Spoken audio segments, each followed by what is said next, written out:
안녕하십니까. 신영일의 비주정보 플러스입니다. 이 추운 날씨에는 발이 건조해지면서 굳은 살이 생기기 쉬운데요. 겨울철 발 관리법에 대해서 알려드리겠습니다. 먼저 잠자기 전에 족욕을 해주는 것이 좋은데요. 식초와 따뜻한 물을 1대4의 비율로 섞고 15분 정도 발을 담그고 있으면 각질이 생기는 걸 예방할 수 있습니다. 그리고 각질 제거에 탁월한 효과가 있는 코코넛 오일을 발에 바르고 양말을 신고 잠을 자면 발이 매끈해진다고 하니까 참고하시기 바랍니다. 그럼 오늘 순서 본격적으로 시작합니다.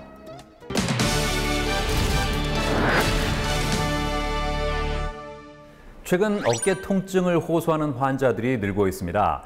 특히 중장년층에서는 어깨 통증은 모두 오십견이라는 잘못된 인식을 갖고 있어서 병을 키우는 사례도 있다고 하는데요.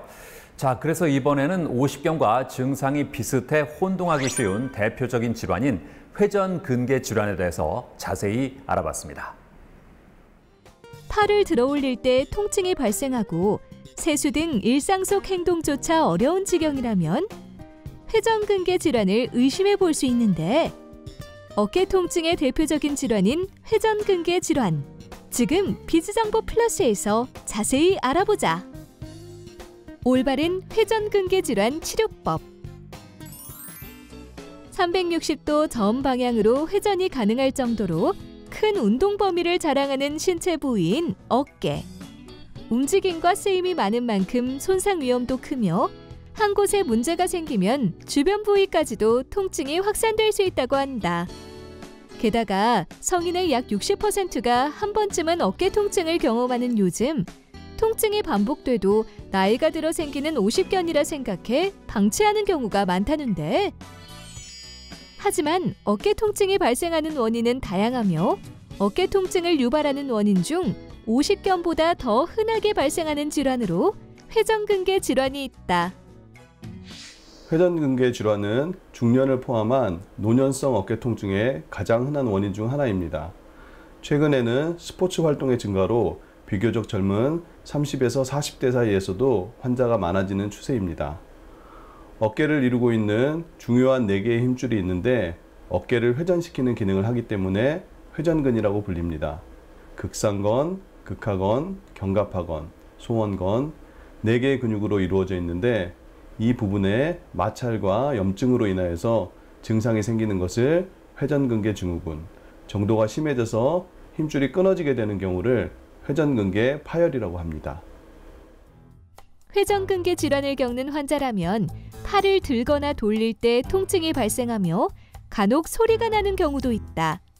심하면 목이나 팔까지 아플 수 있고 밤에는 통증이 심해지는 야간통으로 인해 수면 장애가 발생하기도 한다는데, 어깨에 통증과 운동 범위 제한이 나타난다는 점에서 회전근개 질환과 오십견 이 두 가지 질환이 비슷하게 느껴질 수 있는데요. 하지만 회전근개 파열의 경우 스스로도 팔이 안 올라가는 경우에도 반대편 팔이나 타인이 팔을 움직여주면 쉽게 움직입니다. 하지만 오십견의 경우에는 어깨 관절이 유착되고 딱딱해져서 스스로도 팔을 못 올리고 다른 사람이 팔을 움직이려고 해도 안 움직여지는 것이 특징적인 차이입니다.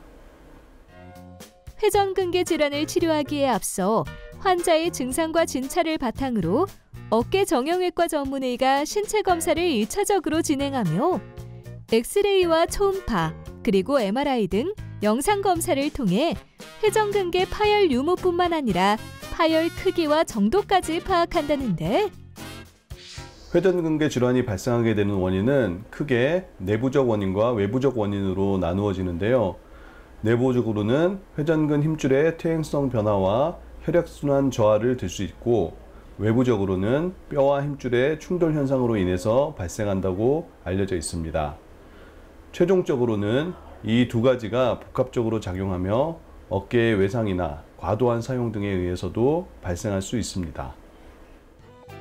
회전근개 질환 초기 단계라면 약물요법이나 물리치료를 통해 증상을 호전시킬 수 있다는데, 특히 물리치료는 기본적인 온열 치료와 더불어 적외선과 전기 자극 등 기계적인 치료와 함께 어깨 관절과 주변 근육을 이완시켜주는 스트레칭 및 운동 치료가 있다.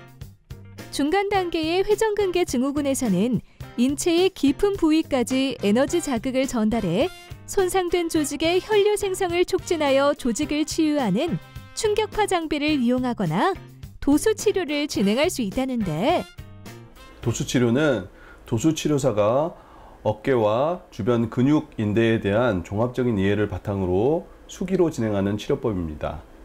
도수 치료사의 손을 사용하여서 통증이 있는 어깨의 부종을 감소시키고 굳어져 있는 근막을 집중적으로 스트레칭하여서 조직 기능을 균형 있게 회복시키고 관절 운동 범위를 확대시켜 근본적인 원인을 교정하고 통증을 개선시키는 방법입니다. 특히 환자마다 체형이나 동반 질환 여부 등의 개인차가 존재하기 때문에 반드시 의료진과의 상담을 통해서 1:1 맞춤 치료를 진행해야 합니다. 만약 여러 치료에도 반응하지 않는 만성 상태라면 인대 증식 주사나 DNA, 콜라겐 주사 등 다양한 주사 치료 방법을 통해서 증상을 개선할 수 있다. 하지만 회전근개가 전층 파열된 경우에는 수술적 치료를 해야 한다는데, 파열된 범위에 따라 소파열, 중파열, 대파열, 광범위 파열로 나누어지고 소, 중, 대파열까지는 관절 내시경으로 수술이 가능합니다. 관절 내시경은 소형 카메라가 장착되어 있는 내시경 장비와 특별한 수술 기구를 사용하는 방법으로서 수술 부위를 절개하지 않기 때문에 흉터가 많이 남지 않고 빠른 회복이 가능하며 최근 수술 기법과 재료의 발전으로 인해서 좋은 결과를 기대할 수 있습니다. 봉합이 어려운 광범위 파열과 퇴행성 관절염이 동반된 고령의 환자에서는 역행성 인공관절 치환술이라는 수술을 통해서 최종적인 치료를 할 수 있습니다. 무리한 운동으로 어깨를 움직이는 힘줄인 회전근개가 파열된다면 조기에 정형외과에 가서 검사를 면밀히 한 후 자신의 증상에 맞는 치료를 통해 고통을 덜길 바란다. 평소에 팔을 과도하게 사용하는 작업이나 스포츠 활동 등을 하게 될 경우 미리 어깨를 충분히 스트레칭해주는 습관을 들이는 것이 중요하며 무리하지 않는 선에서 근력 운동을 통해서 평소에 어깨 주변 근육을 강화하는 것이 회전근개 파열 예방에 도움이 되겠습니다.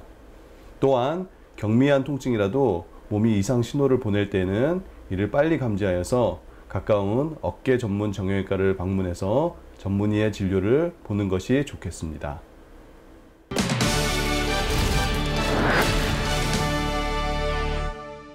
겨울철에는 수도관 동파 사고가 자주 발생하는데요. 그 예방법 알려드리겠습니다. 먼저 계량기함 내부에 헌옷이나 스티로폼 등 보온재를 넣어주는 게 좋고요. 이 장기간 집을 비울 때는 수도관이 얼지 않도록 수돗물을 살짝 틀어두는 것도 하나의 방법이 되겠습니다.